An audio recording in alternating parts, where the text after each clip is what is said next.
I'm John Bowden. I was talking to a young musician. He was pretty good at what he did. And I told him, I said, man, you're really good. And he looked me straight in the eye and he says, I know, huh? And I thought, should I tell him? Should I be modest? Just say thanks. Reputation, as you've heard on this channel, I say this all the time, reputation is someone else's business. Just say thank you. Be humble.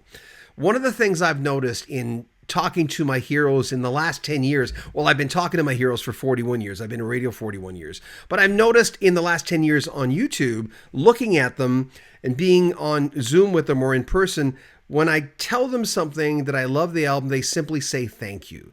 There's a certain semblance of, well, they're humble. They just are. The biggest stars in the world that have been on this channel are incredibly humble. When I say, man, you're still fantastic, they don't say, oh, come on, you're just saying that because it's true. They don't do stuff like that. One thing I noticed about talking to Billy Sheehan is, man, he's a humble guy. He talks about practicing every day and having his bass guitar on him all the time. How he learns from his students. How it went with David Lee Roth when he joined that band. That was a big jumping board. And then, of course, in the late 80s, he formed Mr. Big. To Be With You, and so many other songs that they had. To Be With You was #1 in 15 countries. Here's our entire interview with Billy. It was just, I could have spent the day talking to this man. He's such a nice gentleman. Humble. Part of the reason that makes him great. Billy Sheehan on Rock History Music.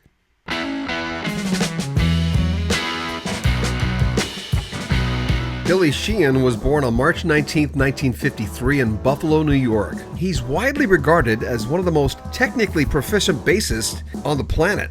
He first gained attention in the 1970s as a bassist for the progressive rock band Talas. They released several albums, including Sink Your Teeth Into That in 1982. That was their biggest. His innovative bass playing style, which of course incorporates that tapping technique and lightning fast runs, really earned him a reputation as a standout in the rock scene. Sheehan's big break came when he joined David Lee Roth's band after Roth left Van Halen. He played on his first two highly successful projects, Eat Up and Smile in 1986 and Skyscraper 2 years later. The band also featured Steve Vai on guitar and Greg Bichonet on drums.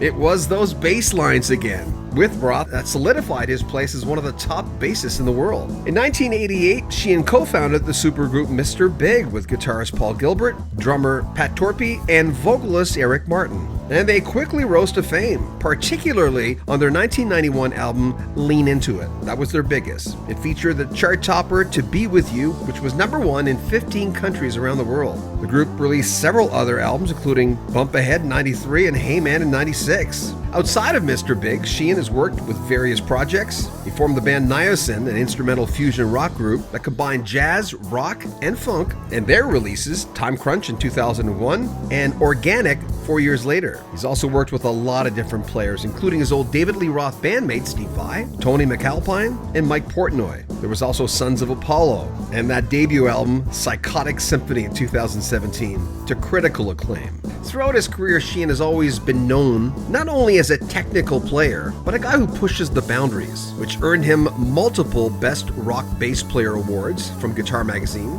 He's one of a kind. Mr. Big formed in 1988, known for their tight sound and rockin' and melodic songs. Their band's original lineup consisted of 4 very accomplished musicians: Billy Sheehan on bass, Paul Gilbert guitar, Eric Martin on vocals, and Pat Torpey on drums. Before forming Mr. Big, each member had already established themselves in the rock world. Billy Sheehan had gained fame as the bassist for Talas and David Lee Roth's band, playing on albums like Eat 'Em and Smile. Paul Gilbert was known for his guitar work with the metal band Racer X. Eric Martin had a successful solo career with hits like Sucker for a Pretty Face, and Pat Torpey was an experienced session musician, working with artists like Ted Nugent and the Knack.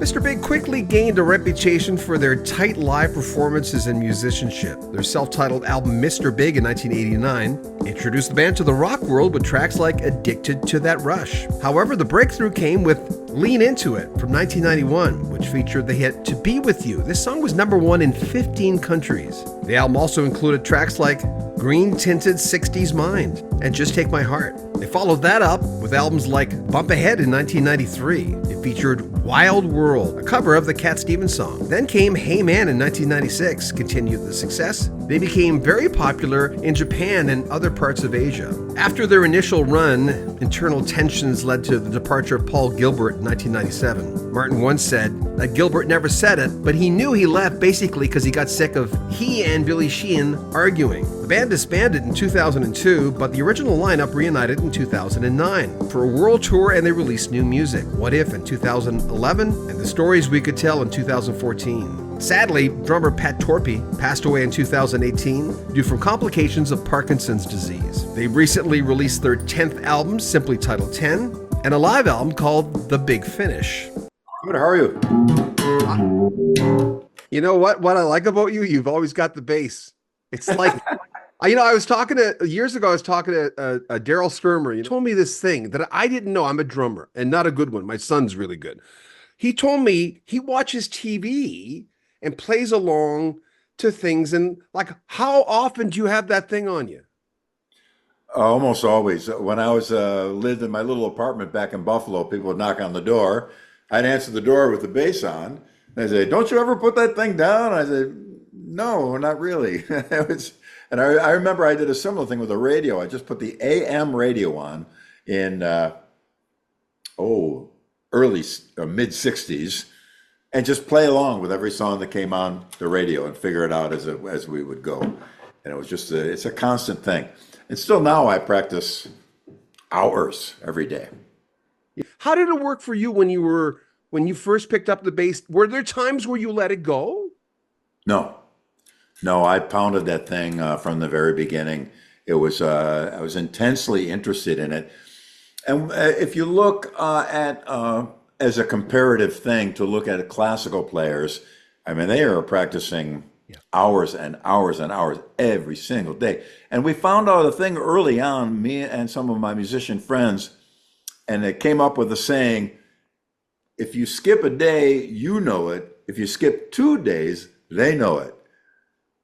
So as far as your playing goes. And it is really true.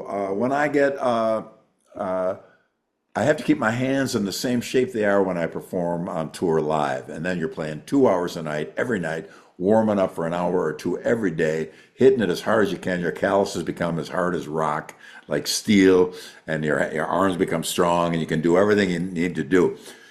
Get off tour for 2 or 3 days, and it starts to dip almost right away. And I've known pretty famous players that say, I finished tour and I put my guitar away or bass away. I don't want to see it anymore. I thought I could never do that. I gotta keep at it, keep up to speed. So I'm always, and then you also have the opportunity if you're always trying to stay at a pretty good level, it's a good spot to be in creatively, because you'll come up with I got an idea. What about this thing here that I probably would not have come up with if I was still trying to work my way back. So it's nice to like hang in that particular strata of your own best, or your own high level for you, which was different for every person, of course. But just to be in a creative spot, I think is a good thing as well. I love the sound of this record. This is one of the best sounding live albums, and I love the videos and I love the covers. Right. Tell me about that. Well, our mixer that we used, he mixed a lot of records for me through the years in the bands I've been in, and he's fantastic. Jay Rustin is his name. First Winery Dogs record. Normally you send the mixer the record, and he does a mix. He sends it back. You make some notes, send it back to him, back and forth, back and forth, back and forth, back and forth. Maybe 4, 10, sometimes 20 or 30 times. It's crazy. Jay sent us the record. We all went, done. It's good. We got it. And I was just so in love with how he treated the record. It was just fantastic. And I'd never met him before, so I saw him at a NAMM show, a trade show, a musical instrument trade show. And Jay, what a pleasure to meet you, man. You just did such a great job on my bass. I really love the way it sounds in the mix. I go, what did you do? And he said, well, I took the 3 faders, those 3 sounds that comprise my bass, put them all up to 0, which means no more or no less, Yeah. and never touched it. And that's how we got the tone. So I thought, well, that's what a validation of many things. If you think you got it and you're never sure you got it, uh, for me on that record, I played what I played, and what I played came out, and what came out was made me very, very happy. It's one of my favorite records I've ever played on. So he did this record, the Mr. Big Live, and he's just a great. He's just got a thing. He's done a lot of big bands, huge bands and stuff, and he's got a way. I don't know what it is, whatever his mojo or magic is, but he gets it in there. And I've been lucky to work with great producers and great mixes through the years.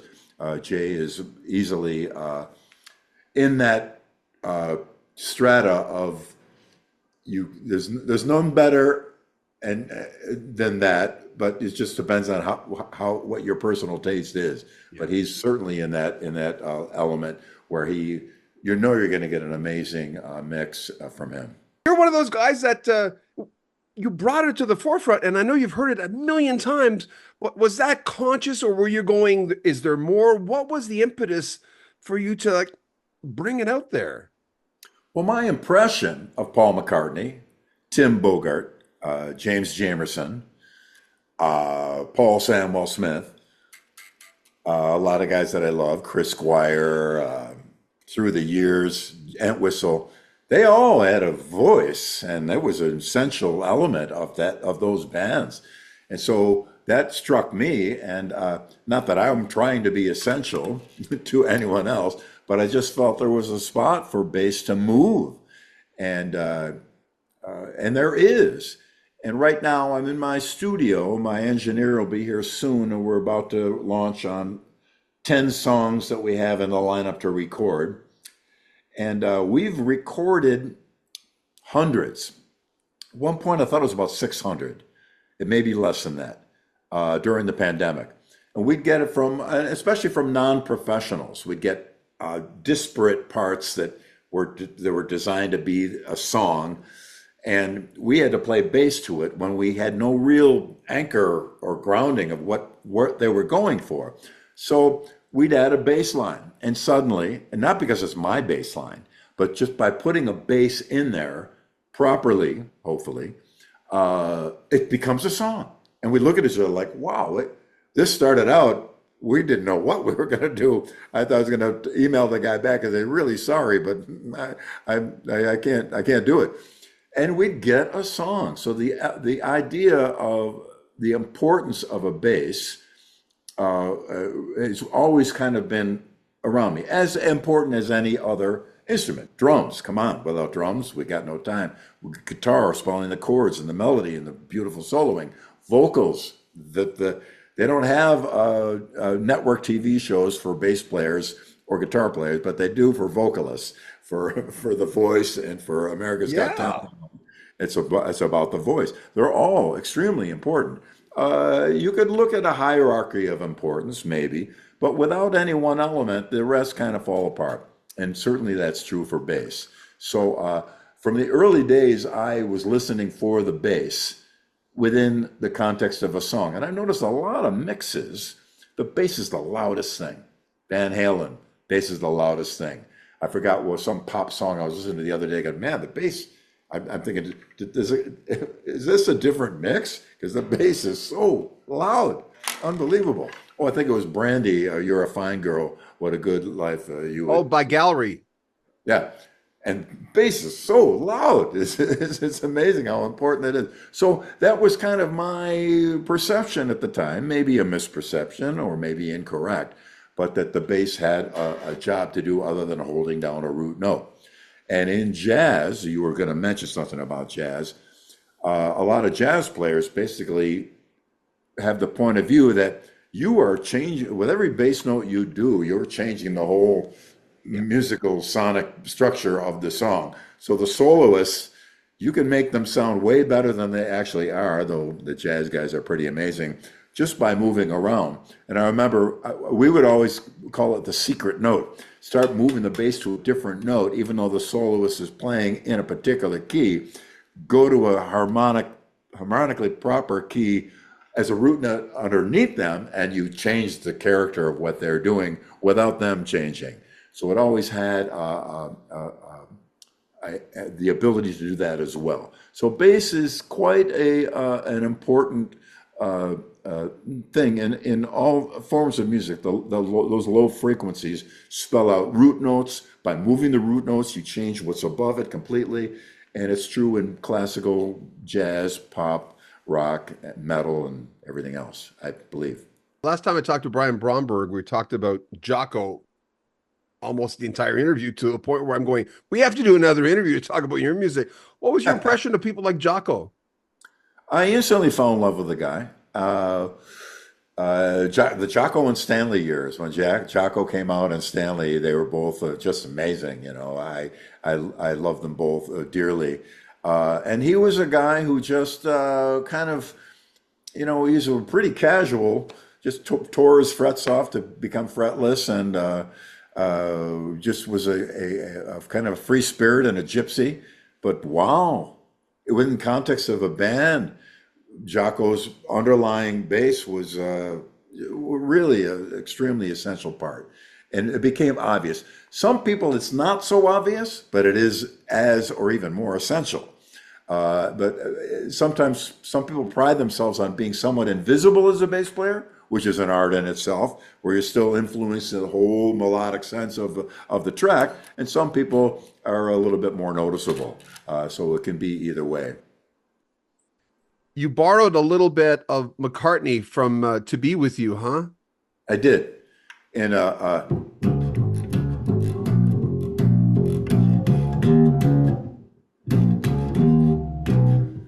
that's just before they sing, I don't really want to stop the show, but I thought you might like to know. There's a little Paul McCartney, do.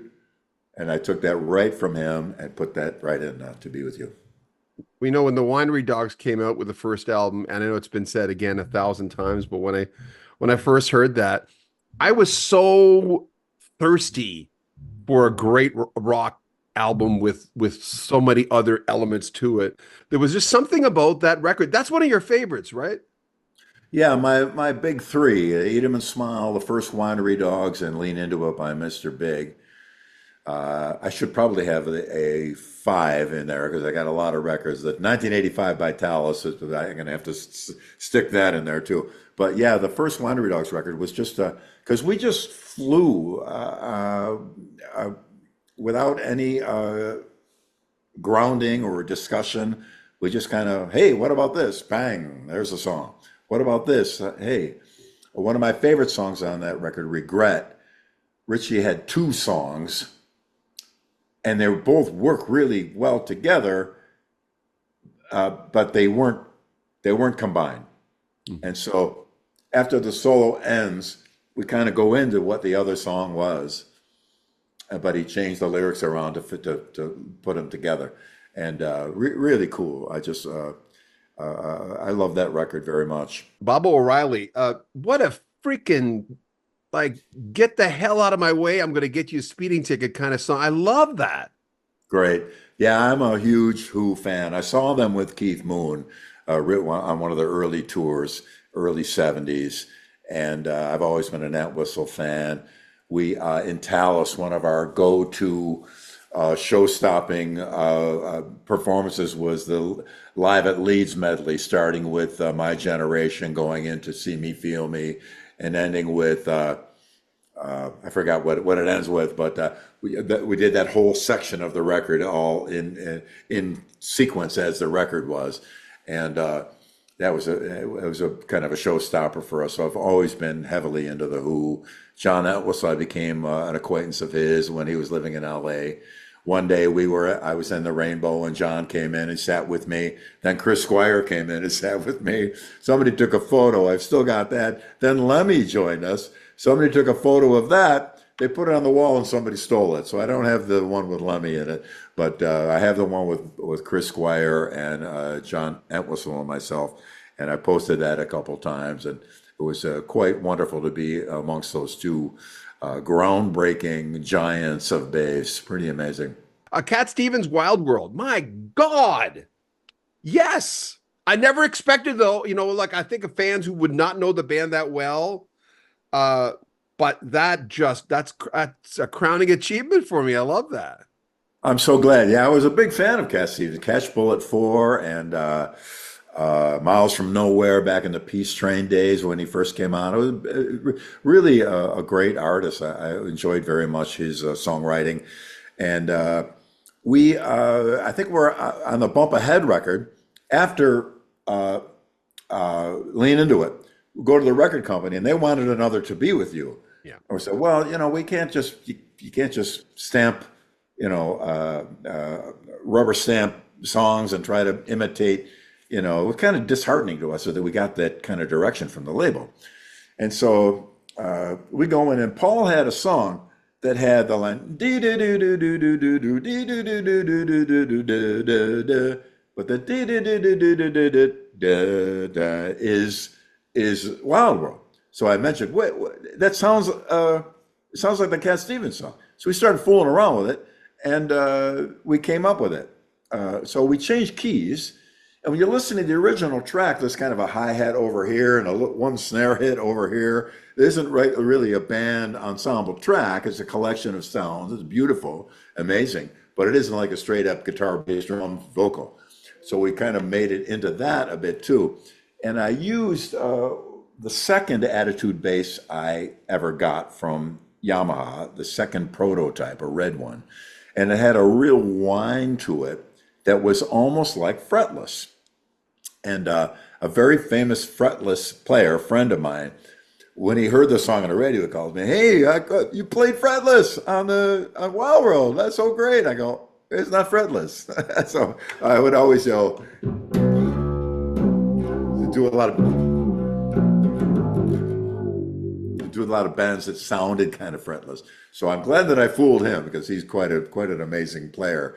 And but yeah, it was a huge hit, and we had kind of a controversy about it initially because it was during the beginnings of some of the Islam troubles with some terrorism and stuff like that. And Cat Stevens had since converted to Islam, and but I didn't have a problem with the religion overall. Of course, nobody likes terrorism, but a couple of American radio stations got a little pissy with us, like, hey, wait a minute, you're supporting terrorism by, no, this is Cat Stevens, man. I doubt very much he's turning his paycheck over to munitions for terrorism. And so we actually stuck up for him and said, he's a great artist or whatever. Unknown to us, in Indonesia, which is the largest Islamic country, somebody from America stuck up for one of theirs, and they loved that. So we went back to Indonesia and played that song. People went out of their minds because somebody, because and Indonesia, I've been there many, many, many times. Great, sweet, wonderful people. They're Muslims, but there's different degrees of intensity in all religions of the zealots and just the people that just want to have a better life. And very much Indonesia is very much like that. So we had we were their heroes because we stuck up for one of them. So it was a happy ending. What do you say when someone asks you, what do you do for a living? Well, the most popular thing I've done is Mr. Big, and we had a #1 hit in 14 countries. So I know people are going to know that. I remember we'd get on an airplane and I'd be carrying my bass, and the flight attendants would know we were a band. Oh, what band are you guys in? I go, Mr. Big. I never heard. I'm the one. Oh my God! And they literally moved us like that to first class or business class and free drinks. One time on a Malaysian Airlines flight, they let us sit in the cockpit. That was before 9/11. They let us sit in the cockpit and watch takeoff and landing with the pilot. It was because they were so excited that we were on the flight. So generally, I will default back to the thing that I've done that is most well known by Joe Average, by your average person. And amazing, almost everybody knows that song. I mean, it's been on TV and movies, and it's on the radio. I went into I forgot to get my wife flowers for her birthday, and I was in the doghouse. So I went into our local Kroger, and it was playing as I'm trying to figure out which roses to buy. Supermarket flowers.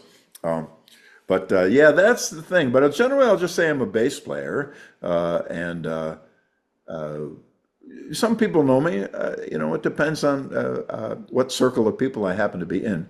But I will certainly. I love to be with you, and I love what it did for me and our band, and changed our lives incredibly. So yeah, I would probably default to identifying myself as the guy who played on that song.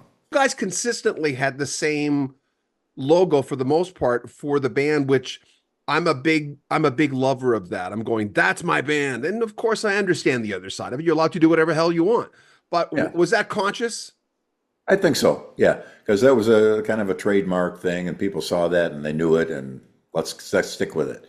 I think people identify with the Coca-Cola logo, with the Ford logo. And when you start moving it around, you can incrementally change it over the years and probably get away with it because people might not notice it. But yeah, it was. We want to keep things identified as it's us. Any brother, lover, little boy.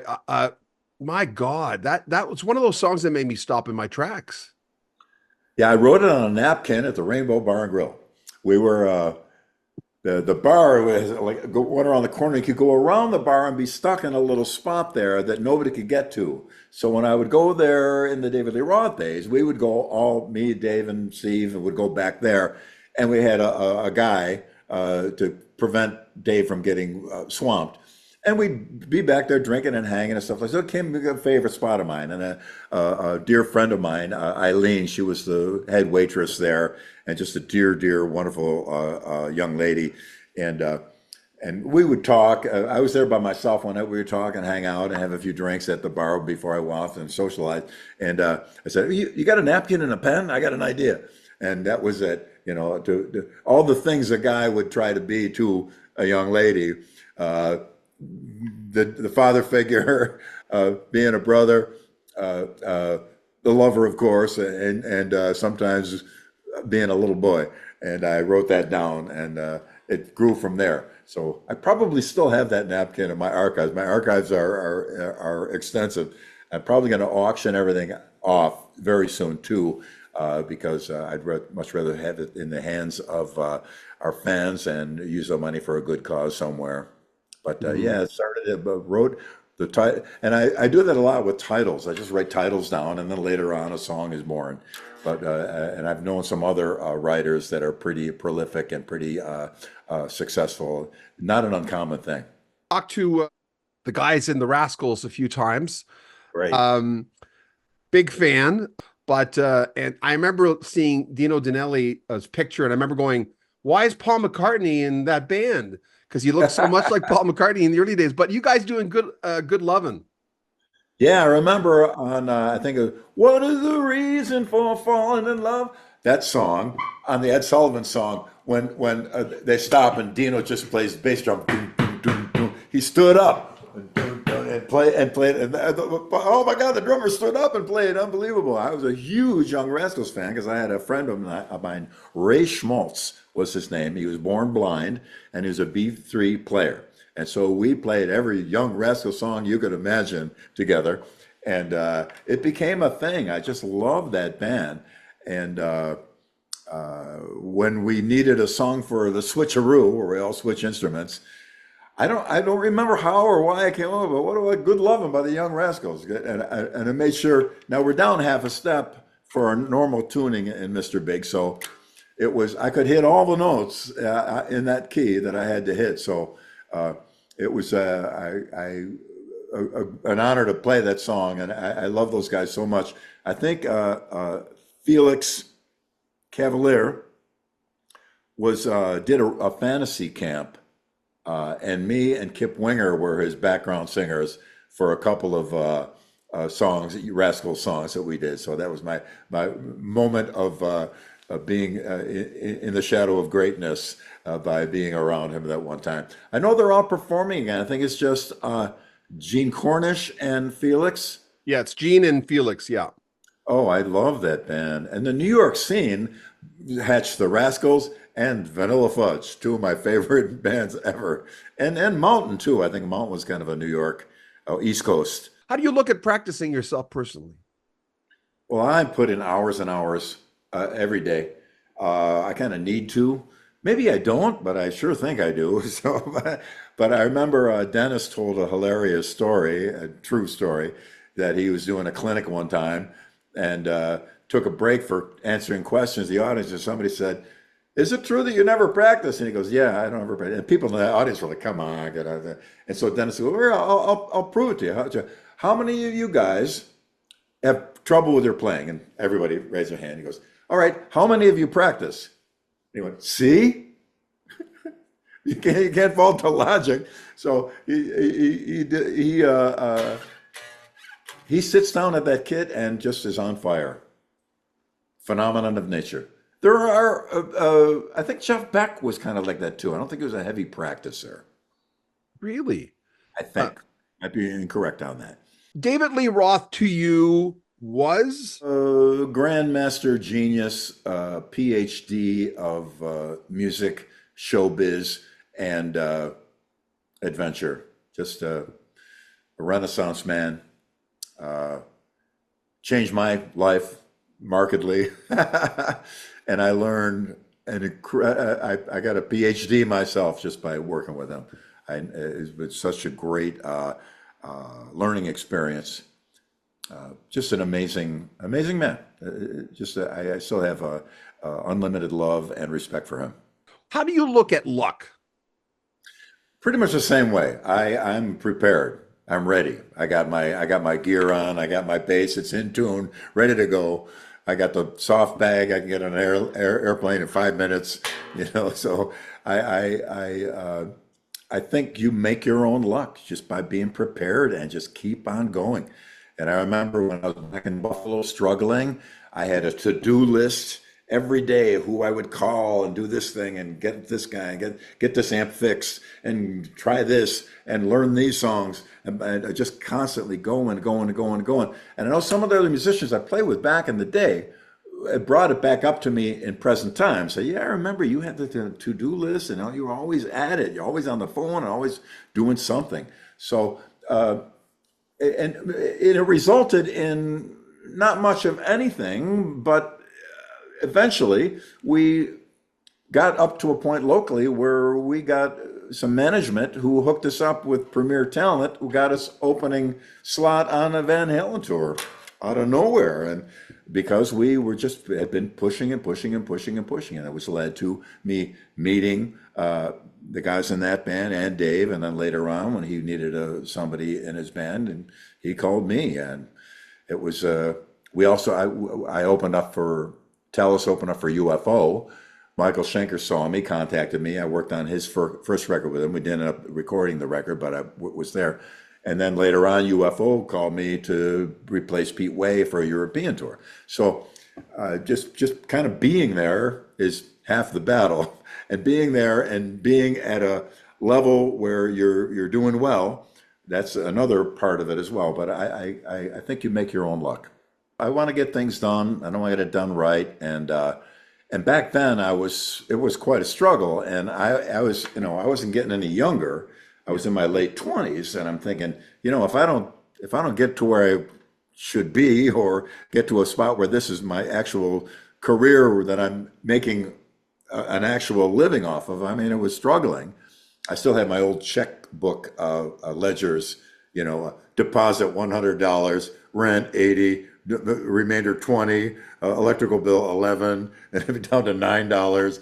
And it was all documented in there. So I'm thinking, geez, I don't know. I'm going to have to, because my idea of being an adult and living is that now you have a place to live and the bills are paid and you got money in the bank and things are covered. I wanted to get to that and somehow, not necessarily be rich or famous, but I wanted to get to a spot where I was comfortable to know that I had food in the fridge and my rent was paid. So there was a desperation at that point to get somewhere and get somewhere quick, because I think once you get past 30 or so, it becomes more difficult. Not impossible. I think if you're 80, you could start a band and have a hit record. But because it does become less likely. So I pushed harder and harder. And at one point we changed members in Talas. 2 guys left and 3 other guys came in. I know the 2 guys that left, I was driving them crazy because they were satisfied. They had their nice apartment, and they plenty of free beer at the gig, and why rock the boat?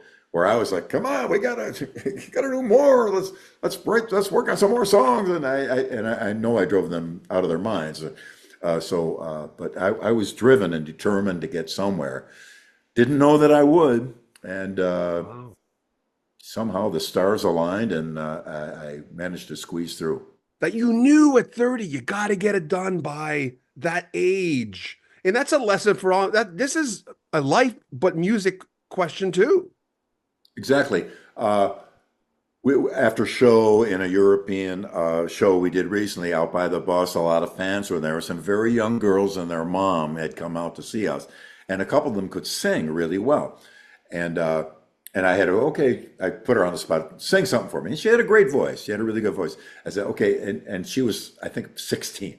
I thought, okay, at this age, and I'm glad your mom's listening, this is the time to really, if you start and really put it in high gear now, by the time you're 21, you could very well be in incredibly great shape, career-wise, to really go. So, and sometimes people have had that at a very young age. They knew what they wanted, they got it. I mean, I did too. I just wasn't as successful as most early age coming up playing in the bar scene and cover bands.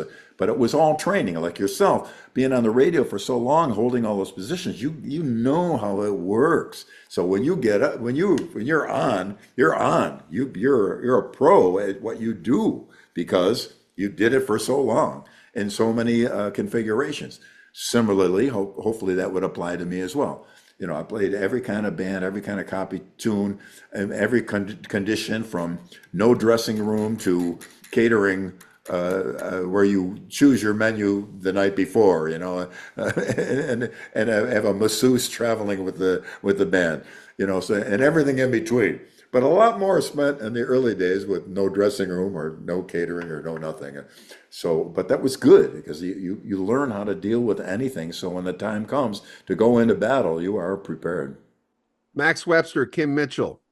Yeah, I'm glad you brought that up. I was about to. When I interviewed Kim, he had the big mic, he had the headphones on, his room was airtight, and it was like, but how did you get to know him? And tell me about the Max Webster thing.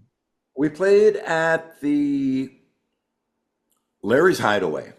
Was our first gig. It's a basement bar in a hotel. Finally, we got a gig in Toronto from Buffalo. I thought, great, because Toronto, we get all the radio stations, Chum FM, and we heard all the Toronto bands. It'd be great to go up there, Yonge Street, playing the band. So we got there at Larry's Hideaway, and it was you play the whole week, start at Monday and go to Saturday, and then we go to the next gig on Sunday.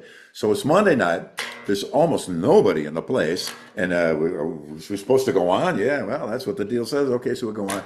So one guy in the back sat at a table. And we played our thing. I saw him get up and run out for a minute. Then he came back, and then there was another table, until pretty soon the place filled up. And it was Kim. And he called some of his friends, hey, come on down to the Larry's Hideaway and check this band out.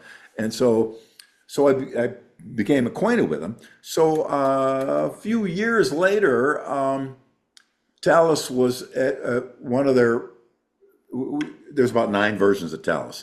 I was going through a shakeup, and I was out of the band.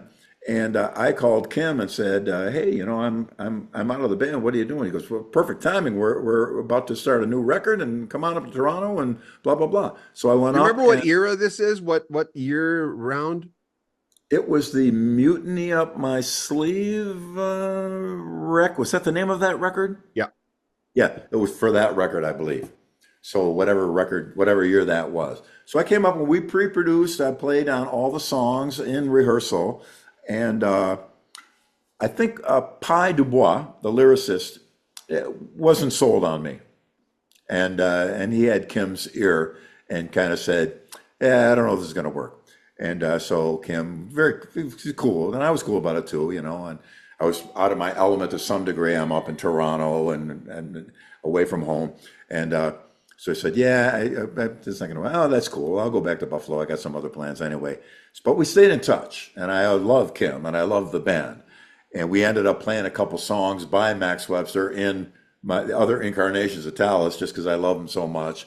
We play "Oh War" and we play "Battle Scar," of course. And so, but I stayed in touch with him, and I still am just a huge fan. I think the Akimbo logo is one of the greatest rock records ever made, and I know when I joined David Lee Roth, I brought a couple of Kim songs in to present to him.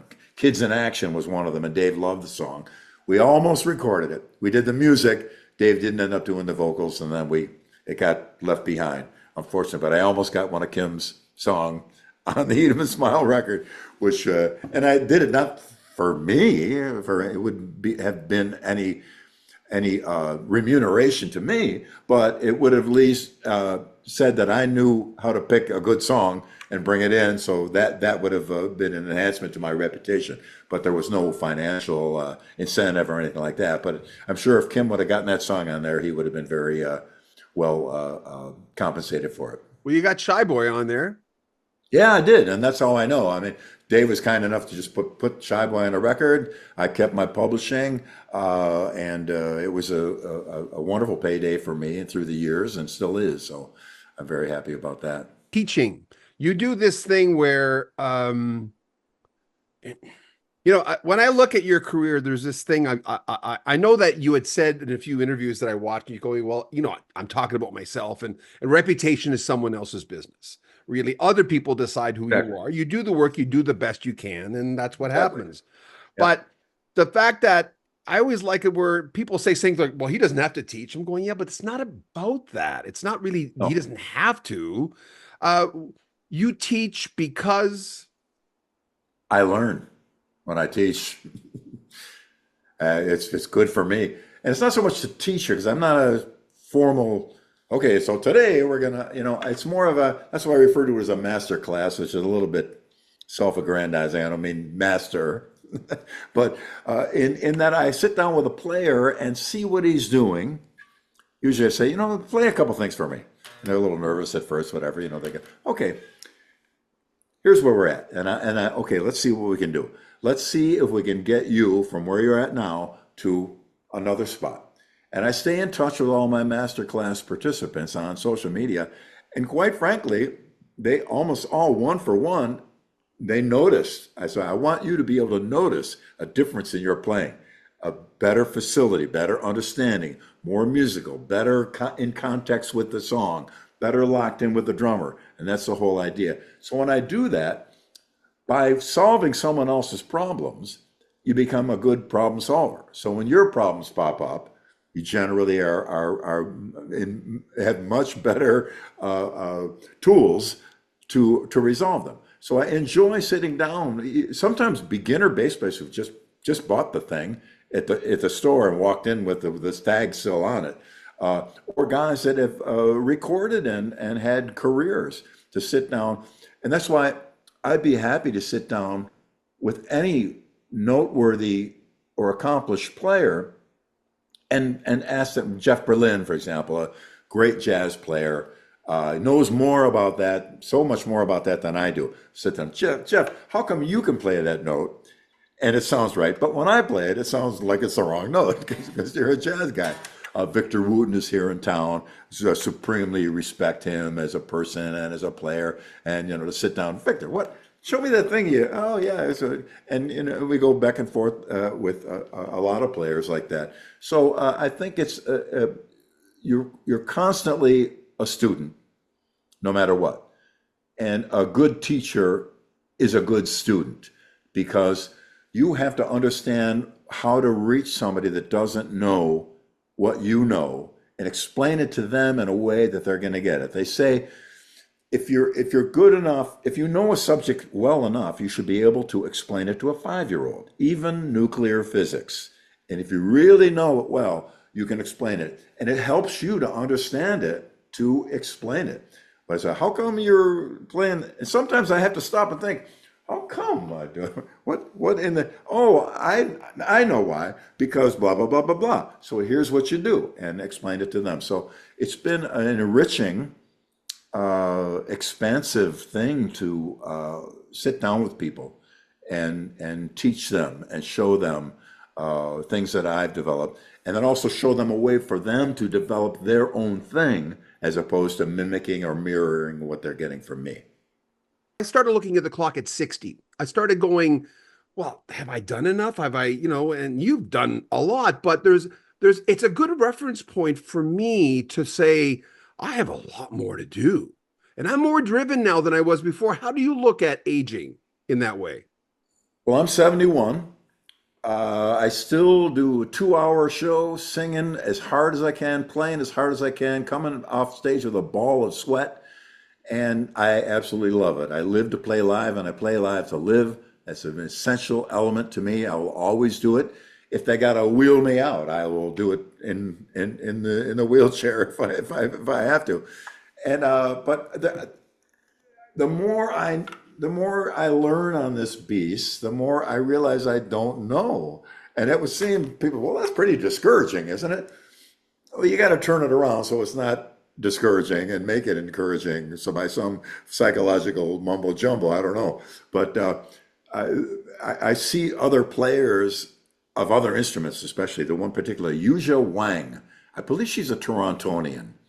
I think she's based in Toronto, a Chinese pianist, sweet, attractive young lady. And she is like a demon when she sits down at the piano, classical piano. She does Flight of the Bumblebee that will knock your hat right off. And it's just brilliant, brilliant, brilliant player. And I see her, and she's way younger than I am, and I'm thinking, who am I kidding here? So I use that as a point of inspiration. If she can do that, and I always say to other people who talk to me about my playing, if I can do it, you can do it. It might take you some time, but I think it's within striking range of almost every player, with few exceptions, to do anything you can conceive. It can be done on this. It may take you a long time, but if you push hard enough, I think it's in there. And when I see someone like Yuja Wang play piano, at first I think, oh, I give up. Forget it. But hold on a second. What can I do more of and do better? And it's very inspiring to see. So yeah, I think there's a lot more for me to learn, a lot more for me to do. Oh, a universe of more, I believe. Every artist that I talk to, they have at least 10 years on me, and they all say the same thing. Both Justin Hayward and John Lodge says, oh my God, why would I quit doing this? He said, No, well, there's why? It's great. And then once it's in your blood, it's in your blood. I know our tour manager on this last section of Mr. Big Tour is a bass player also, and he had to get, when he got home, he's going out with Eric Burden to do some amazing, incredible songs. Eric Burden, but Eric Burden's in his 80s. He's still doing it. Yeah, no problemo. Ringo is out there. Greg Bissonette's playing drums for him now. They get the 2 drum kits set up on stage, and Greg does the lion's share of all the playing because he's a huge fan on top of it. But yeah, why not? Keep going. Why stop? It's a great thing. I was watching this interview, and I forget who it was. I was trying to get a feel for the person I was going to interview, and I saw this interviewer, this beautiful young lady, come up to this artist and said, "Oh, tell me about track 4." And I remember going, "Oh God, you never do that. It's just a taboo." But do you know, sir, when someone hasn't listened to the album? Can you tell? In an interview? Not really. Here's why, because I usually don't know much about a record. By the time it gets out and gets in someone else's hand, I've forgotten the sequence. I'm not sure what the song titles are. And because the process is quite elaborate, from conception and writing to recording and blah, blah, blah. And I've done it many, many, many times. So it's hard for me to keep all that straight sometimes. And so, because I know I've done interviews recently about the latest studio record from Mr. Big called 10, and a couple of Japanese interview in there. They go in depth. They go, so which of the songs? I'm like, I'm not sure, and I didn't have it anywhere near me, so I couldn't remember any of the song titles. So sometimes, and it can seem to a fan to be kind of ridiculous or crazy that the artist would not know all these things, but it's not uncommon because we do it a lot.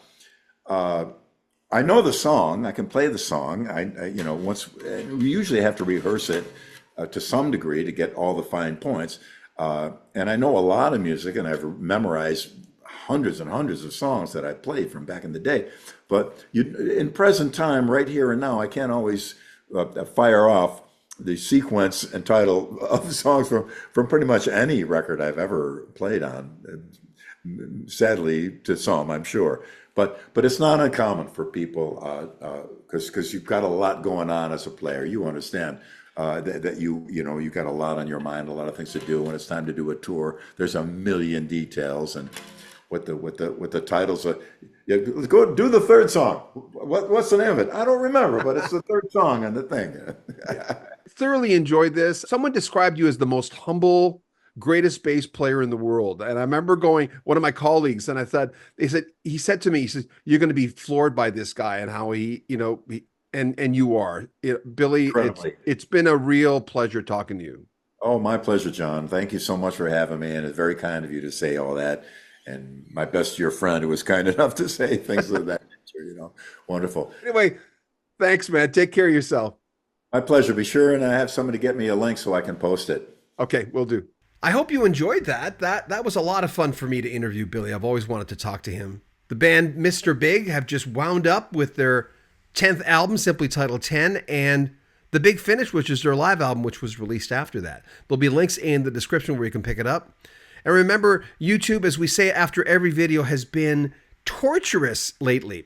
And I'm not sure what's going on. I don't think they mean it. I don't know. But income for a lot of creators has been crazy. So if you want to donate to the channel, help to keep us healthy, there's a PayPal link at the very top. You can join our Patreon and you'll get early access to our videos. Also, we have a t-shirt store. We've partnered up with Teespring. We're going to buy caps and t-shirts and coats with our logo on it. They're really nice. Subscribe to our channel, and if you subscribe, remember to click the bell notification. It's the most important thing because a lot of our subscribers are not getting notified about our videos, which makes no sense because we have 136, almost 137,000 subscribers. So if you're already a subscriber, make sure that bell notification clicked. And if you just joined up, you know what to do. Like our videos, comment on them, and share them on social media. I'm John Bowden. This is Rock History Music. Take good care of yourself.